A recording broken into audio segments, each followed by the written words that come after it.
அனைவருக்கும் வணக்கம். 10th new Tamil book இயல் 2 உரைநடை உலகம் கேட்கிறதா என் குரல். உயிரின வாழ்வின் அடிப்படை இயற்கை. நாம் நம்பி இருப்பதும் நம்மில் இருப்பதும் இயற்கையே. மூச்சுக்கு காற்று, தாகத்திற்கு நீர், உறைவதற்கு நிலம், ஒளிக்கு கதிரவன் போன்றவை உயிரினங்களின் முதன்மை தேவை. இயற்கையின் கூறுகளில் காற்றின் பங்கு கூடுதலானது. காற்றே எங்கும் நிறைந்திருக்கிறது. மெல்ல தொட்டு சென்றால் தென்றல், தூக்கிச் சென்றால் புயல். உயிரை உள்ளிருத்தும் காற்று ஓர் உருவம் கொண்டு நம்மிடம் பேசினாள். மனிதா மனிதா, அழைப்பது கேட்கிறதா? எங்கு பார்க்கிறாய்? யாரை தேடுகிறாய்? உன் மூச்சை உள்ளே இழு, வெளியே விடு. உன் மூச்சின் உள் சென்று வெளிவரும் நான் தான் பேசுகிறேன். வாழும் உயிர்களின் உயிர் மூச்சு நான். என்னை கண்களால் காண முடியாது, மெய்யால் உணர முடியாது. என்னால் மழை, என்னால் பருவமாற்றம், என்னால் இசை, என்னாலும் இலக்கியம். இன்னும் என்னை யாரென்று தெரியவில்லையா? நான் தான் காற்று.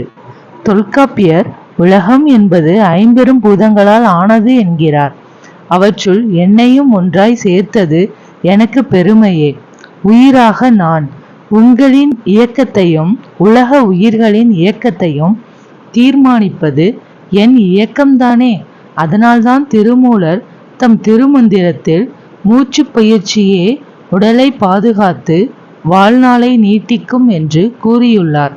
பிற்கால ஔவையார் தம் குறளில் வாயு தாரணை என்னும் அதிகாரத்தில் வாயு வழக்கம் அறிந்து செறிந்தடங்கில் ஆயுள் பெருக்கம் உண்டாம். ஔவை குறள் 49 என்று என்னை சிறப்பித்துள்ளார். பல பெயர்களில் நான். உங்களின் பெயருடன் ஒரே ஒரு செல்ல பெயரும் உங்களுக்கு இருக்கலாம். ஆனால் எனக்கோ இந்த பூ உலகில் பல பெயர்கள் உண்டு. காற்று, வழி, தென்றல், புயல், சூறாவளி என பல்வேறு பெயர்களால் நான் அழைக்கப்படுகிறேன். பருவநிலை, சூழல், வீசும் காற்று ஆகியவற்றுக்கு ஏற்ப தென்றல் காற்று, பூங்காற்று, கடல் காற்று, பனிக்காற்று, வாடைக்காற்று, மேல்காற்று, கீழ்காற்று, மென்காற்று, இளந்தென்றல், புழுதிக்காற்று, ஆடிக்காற்று, கடுங்காற்று, புயல் காற்று, பேய்க்காற்று, சுழல் காற்று, சூறாவளி காற்று என பல்வேறு பெயர்களால் நான் அழைக்கப்படுகிறேன். 4 திசையிலும் நான். நான் வீசுகின்ற திசையை கொண்டும் தமிழர்கள் என்னை பெயர் சூட்டியுள்ளனர். கிழக்கு என்பதற்கு குணக்கு என்னும் பெயருண்டு. கிழக்கிலிருந்து வீசும்போது நான் கொண்டல் எனப்படுகிறேன். கொண்டலாக நான் குளிர்ச்சி தருகிறேன், இன்பத்தை தருகிறேன், மழையை தருகிறேன். கடல் பகுதிக்கு மேலுள்ள மலை மேகங்களை சுமந்து வருவதால் மலைக்காற்று எனப்படுகிறேன். மேற்கு என்பதற்கு குடக்கு என்னும் பெயரும் உண்டு. மேற்கிலிருந்து வீசும்போது நான் கோடை எனப்படுகின்றேன். மேற்கிலிருந்து அதிக வலிமையோடு வீசுகிறேன். வறண்ட நிலப்பகுதியில் இருந்து வீசுவதால் வெப்ப காற்றாகிறேன். வடக்கு என்பதற்கு வாடை என்னும் பெயருண்டு. வடக்கிலிருந்து வீசும்போது நான் வாடைக்காற்று எனப்படுகிறேன். நான் பனிப்பகுதியிலிருந்து வீசுவதால் மிகவும் குளிர்ச்சியான ஊதை காற்று எனவும் அழைக்கப்படுகிறேன். தெற்கிலிருந்து வீசும்போது நான் தென்றல் காற்று எனப்படுகிறேன். மரம், செடி, கொடி, ஆறு, மலை, பள்ளத்தாக்கு என பல தடைகளை தாண்டி வருவதால் வேகம் குறைந்து இதமான இயல்பு கொள்கிறேன். இலக்கியத்தில் நான்.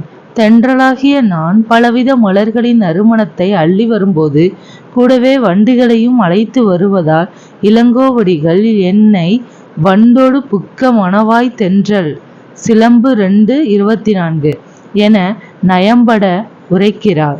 பலபட்டடை சொக்கநாத புலவர் எழுதிய பத்மகிரிநாதர் தென்றல் விடு தூது என்னும் சிற்றிலக்கியத்தில் பெண் ஒருத்தி நந்தமிழும் தன் பொருணை நன்னதியும் சேர் பொறுப்பிற் செந்தமிழின் பின்னுணித்த தென்றலே. இது பலபட்டடை சொக்கநாத புலவர் எழுதிய பத்மகிரிநாதர் தென்றல் விடு தூதுல சிற்றிலக்கியத்தில் பெண் ஒருத்தி கூறியது என தூது செல்ல என்னை அன்போடு அழைக்கிறாள். அது மட்டுமல்ல, நதியில் விளையாடி கொடியில் தலை சீவி நடந்த இளந்தென்றலை என பலவாறாக இன்றளவும் இலக்கிய படைப்புகளிலும் திரை இசை பாடல்களிலும் நான் நீங்கா இடம் பிடித்திருக்கிறேன். முன்னீர் நாவாய் ஓட்டியாக நான். பழங்காலத்தில் கடல் கடந்த பயணங்கள் அனைத்தும் காட்சியாகிய என்னால் இயக்கப்பட்ட பாய்மர கப்பல்களால் தான் நிகழ்ந்தன. நளியிரு முன்னீர் நாவாய் ஓட்டி வழித்தொழில் ஆண்ட உறவோன் மருக கலியியல் யானை கரிகால் வளவ. புறம் 66. தெரியுமா? ஹிப்பாலஸ் பருவக்காட்சி. கிபி ஓ.ஆ. கிபி முதல் நூற்றாண்டில் ஹிப்பாலஸ் என்னும் பெயர் கொண்ட கிரேக்க மாலுமி பருவக்காட்சியின் உதவியினால் நடுக்கடல் வழியாக முசிறி துறைமுகத்திற்கு நேரே விரைவில் பயணம் செய்யும் புதிய வழியை கண்டுபிடித்தார். அது முதல் யவன கப்பல்கள் விரைவாகவும் அதிகமாகவும் சேர நாட்டு முசிறி துறைமுகத்துக்கு வந்து சென்றன. அந்த பருவக்காட்சிக்கு யவனர் அதை கண்டுபிடித்தவர் பெயராகிய ஹிப்பாலஸ் என்பதையே சூட்டினார்கள். ஹிப்பாலஸ் பருவக்காட்சியின் வழியில் யவன கடல் வணிகம் பெருகிற்று என கரிகால் பெருவளத்தானை புகழ்ந்து பாடிய பாடலில் சங்ககால பெண் புலவர் வெண்ணிய குயத்தியார் வழி என குறிப்பிட்டு சிறப்பு செய்திருப்பது என்னையே. கிரேக்க அறிஞர் ஹிப்பாலஸ் என்பவர் பருவக்காட்சியின் பயனை உலகிற்கு உணர்த்தினார் என்பது வரலாறு. அதற்கும் முன்னரே என் ஆற்றலை பயன்படுத்தி கடல் கடந்து வணிகம் செய்து அதில் வெற்றி கண்டவர்கள் தமிழர்கள். மழை தருவேன் நான் பருவ காலங்களில் மேகத்தை கொண்டு வந்து மழையை தருகிறேன். தென்மேற்கு பருவக்காற்றாக வடகிழக்கு பருவக்காற்றாக உலா வந்து மேகத்தை குளிர்வித்து மழையாக தருகின்றேன். கதிரவனின் வெப்பத்தால் சூடாகி அடர்த்தி குறைந்து மேலே செல்லும் நான் அங்கு ஏற்பட்ட வெற்றிடத்தை நிரப்பியும் பருவக்காற்றாக மாறுகின்றேன். ஜூன் முதல் செப்டம்பர் வரை தென்மேற்கு பருவக்காற்றாகவும் அக்டோபர் முதல் டிசம்பர் வரை வடகிழக்கு பருவக்காற்றாகவும் வீசுகின்றேன். இவ்வாறாக மழைப்பொழிவை தருகின்றேன். இந்தியாவின் முதுகெலும்பு வேளாண்மைதானே. இவ்வேளாண்மை சிறப்பதிலும் நாடு தன்னிறைவு பெறுவதிலும் நான் பங்கெடுக்கின்றேன். இந்தியாவிற்கு தேவையான 70 விழுக்காடு மழையினை தென்மேற்கு பருவக்காற்றாக கொடுக்கிறேன். தடம் பதிப்பேன் நான். வடகிழக்கு பருவ காலங்களில் தாழ்வு மண்டலமாக தவழ்ந்து புயலாய் மாறி புறப்படுவேன். ஆற்றலுடன் வீறு கொண்டு பயணிக்க தொடங்கினால் என்னை தடுக்க யாராலும் இயலாது. மழையாக புயலாக தடம் பதிப்பேன் நான். என் ஆற்றலை வழிமிகின் வழி இல்லை. புறம் 51 என்று ஐயூர் முடவனார் சிறப்பித்துள்ளார். வழிமிகின் வழி இல்லை. புறம் 51 ஐயூர் முடவனார். இதுபோன்றே மதுரை இளம் நாகனார் புறம் 55 கடுங்காற்று மணலை கொண்டு வந்து சேர்க்கிறது என்று என் வேகத்தை பற்றி குறிப்பிட்டுள்ளார். ஆற்றலாக நான் உயிர்வழி தந்து உயிர்களை காக்கின்றேன். தாவரங்களின் ஒளிச்சேர்க்கையில் உணவு உற்பத்திக்கு உதவுகின்றேன். விதைகளை எடுத்து சென்று பல இடங்களிலும் தூவுகின்றேன். பூவின், தேனின், கனியின், தாவரத்தின், உயிரினத்தின் மனத்தை எண்ணில் சுமந்து புவியின் உயிர் சங்கிலி தொடர் அறுபடாதிருக்க உதவுகின்றேன். இவை மட்டுமல்ல, உங்கள் நவீன தொலைத்தொடர்பின் மையமாகவும் நானே உள்ளேன். காற்றுள்ள போதே மின்சாரம் எடுத்துக்கொள்ளினும் புதுமொழிக்கு வித்தாகிறேன். புதுப்பிக்கக்கூடிய ஆற்றல் வளமான எண்ணை பயன்படுத்தி மின் ஆற்றலை உருவாக்கும் போது நிலக்கரியின் தேவை குறைந்து கனிம வளங்கள் பாதுகாக்கப்பட காரணமாகிறேன். உலக காற்றாலை மின் உற்பத்தியில் இந்தியா 5ஆம் இடம் பெற்றுள்ளது என்பதும் இந்தியாவில் தமிழகம் முதலிடம் வகிக்கிறது என்பதும் எனக்கு பெருமையே. ஆனால் என்னை உலகிலேயே அதிகளவு மாசுபடுத்தும் நாடுகளில் 2ஆம் இடம் இந்தியாவுக்கு என்பதை அறியும் போது எனக்கு பெருந்துயரே. தெரிந்து தெளிவோம். ஒரு காலத்தில் குழாயிலிருந்து அப்படியே தண்ணீர் குடித்த நாம் நீர் மாசுபாடு அடைந்ததன் காரணமாக அதனை தூய்மைப்படுத்தியும் விலைக்கு வாங்கியும் குடிக்கும் நிலையில் இருக்கிறோம். இப்போது காற்றும் மாசுபாடு அடைந்து வருகிறது. தண்ணீரை புட்டியில் அடைத்து விற்பது போன்று உயிர் வழியையும் ஆக்சிஜன் விற்கும் நிலையங்கள் தொடங்கப்பட்டிருக்கின்றன. ஒரு புட்டியின் விலை 1000 ரூபாய்க்கும் அதிகமாகும். மனிதனால் மாசடையும் நான். நீங்கள் உணவின்றி 5 வாரம் உயிர் வாழ முடியும், நீரின்றி 5 நாள் உயிர் வாழ முடியும். ஆனால் நானின்றி 5 நிமிடம் கூட உங்களால் உயிர் வாழ முடியாது. இந்த உண்மையை நீங்கள் உணர்ந்தும் என்னை நேசிப்பதில்லை. ஒவ்வொரு வினாடியும் நான் உங்களால் மாசுபடுகிறேன். குப்பைகள், நெகிழிப்பைகள், மெது உருளைகள், டயர் போன்றவற்றை எரிப்பது, குளிர்சாதன பெட்டி, குளிரூட்டப்பட்ட அறை ஆகியவற்றை மிகுதியாக பயன்படுத்துவது, மிகுதியாக பட்டாசுகளை வெடிப்பது, புகை வடிகட்டி இல்லாமல் தொழிற்சாலைகளை இயக்குவது, பொது போக்குவரத்துக்கு பயன்படுத்தாத தனி மனிதரின் மிகுதியான ஊர்தி பயன்பாடு, வானூர்திகள் வெளியிடும் புகை என உங்களின் அத்தனை செயல்பாடுகளாலும் என்னை பாழாக்குகிறீர்கள். இதனால் கண்ணெரிச்சல், தலைவலி, தொண்டைக்கட்டு, காய்ச்சல், நுரையீரல் புற்றுநோய், இளைப்பு நோய் என பல நோய்களால் துன்பமடைகிறீர்கள். இந்தியாவில் மிகுந்த உயிரிழப்பை தரும் காரணங்களில் 5ஆம் இடம் பெறுவது காற்று மாசுபாடே என்பது தெரியுமா உங்களுக்கு?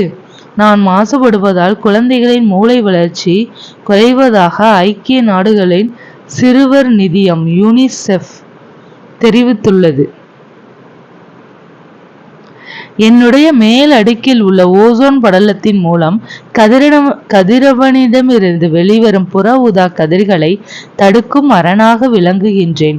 புவியை ஒரு போர்வை போல சுற்றி கிடந்து பரிதியின் கதிர் சூட்டை குறைத்து கொடுக்கின்றேன். உங்கள் வசதிக்காக என்னை வைத்து குளோரோஃப்ளோரோ கார்பன் என்னும் நச்சு காற்றை வெளியிடும் இயந்திரங்களான குளிர்பதன பெட்டி முதலானவற்றை உருவாக்கி இருக்கிறீர்கள். அந்த நச்சு ஓசோன் படலத்தை ஓட்டை இடுகின்றது. இதனால் புற ஊதா கதிர்கள் நேரடியாக உங்களை தாக்குகின்றன. இதனால் ஓரறிவு முதல் 6 அறிவு வரை உள்ள அனைத்து உயிர்களும் துன்பமடைகின்றன. உங்கள் கண்களும் தோலும் பாதிப்படைகின்றன.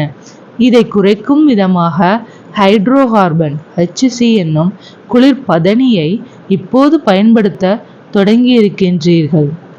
உங்கள் நடவடிக்கையால் எனக்குள் கலந்துவிடும் கந்தக di oxide, nitrogen di oxide ஆகியவை மழை பெய்யும் போது நீரில் கரைந்து விடுவதால் அமில மழை பெய்கிறது. இதனால் மண், நீர், கட்டடங்கள், காடுகள், நீர்வாழ் உயிரினங்கள் ஆகியவை துன்பத்துக்குள்ளாகின்றன. இதனால் நான் மிக வருந்துகின்றேன்.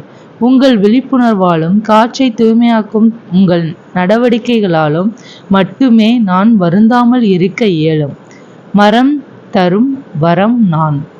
ஒரு மணித்துளிக்கு 12 முதல் 18 முறை மூச்சுக்காற்றாய் நீங்கள் வெளியிடும் கார்பன் டை ஆக்சைடை எடுத்துக்கொண்டு உங்கள் நுரையீரலுக்கு தேவையான உயிர் வழியை ஆக்சிஜன் தரும் என் தோழர்களான மரங்களை வளருங்கள். மேம்பட்ட குப்பை மேலாண்மையை மேற்கொள்ளுங்கள். பொது போக்குவரத்துக்கு முன்னுரிமை தாருங்கள். மின்னாற்றலால் இயங்கும் ஊர்திகளை மிகுதியாக பயன்படுத்துங்கள். கச்சா எண்ணெய், நிலக்கரி முதலிய புதை வடிவ எரிபொருட்களை தவிருங்கள். வீட்டு சமையலுக்கு விறகுகளை பயன்படுத்துவதை கைவிடுங்கள். நீங்கள் ஒவ்வொரு ஆண்டும் ஜூன் 15ஐ உலக காற்று நாளாக கொண்டாடி வருகிறீர்கள். என்னை ஒரு நாள் மட்டும் கொண்டாடினால் போதாது, நீங்கள் ஒவ்வொரு நாளும் கொண்டாட வேண்டும். ஆம், என்னை தூய்மையாக வைத்திருக்க வேண்டும். இதுவே என் ஆசையாகும். இதுவே உங்களின் எதிர்கால நலனும் ஆகும். தெரியுமா, குளோரோஃப்ளோரோ கார்பனின் ஒரு மூலக்கூறு 1,00,000 ஓசோன் மூலக்கூறுகளை சிதைத்துவிடும். பின் வருத்தங்கள்: மென்துகிலாய் உடல் வருடி, வாஞ்சையுடன் மனம் வருடி, பகலெரிச்சல், பணக்கவலை, பயக்குழப்பம், மொட்டை மாடி தனி இரவில் நட்சத்திர கணக்கெடுப்பில் மறுபடியும் தவறவிட்ட தாழாத தன் இரக்கம், இவை எல்லாமே எளிதாக கரைந்து போகும் மாயங்கள் செய்கின்ற பூங்காற்றே, இத்தனை நாள் உன்னை பாடாதிருந்து விட்டேன். புது கவிதையில் சிக்கி போனேன். தேவக்கோட்டை வா. மூர்த்தி. எத்திசையும் புகழ் மணக்க. தாய்லாந்து மன்னரின் முடிசூட்டு விழா. தாய்லாந்து மன்னரின் முடிசூட்டு விழாவில் திருவம்பாவை, திருப்பாவை பாடல்களை தாய் மொழியில் எழுதி வைத்து பாடுகின்றனர். கூறியவர் தனிநாயக அடிகள். ஒன்றே உலகம்.